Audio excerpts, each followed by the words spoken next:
melody of a king across the ocean suddenly feels intolerable.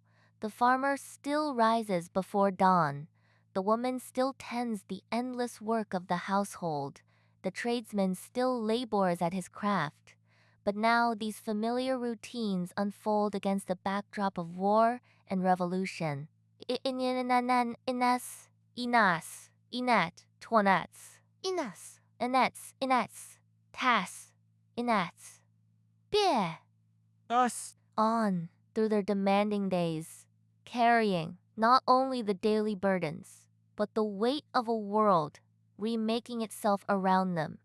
Sleep well. You have more than earned it.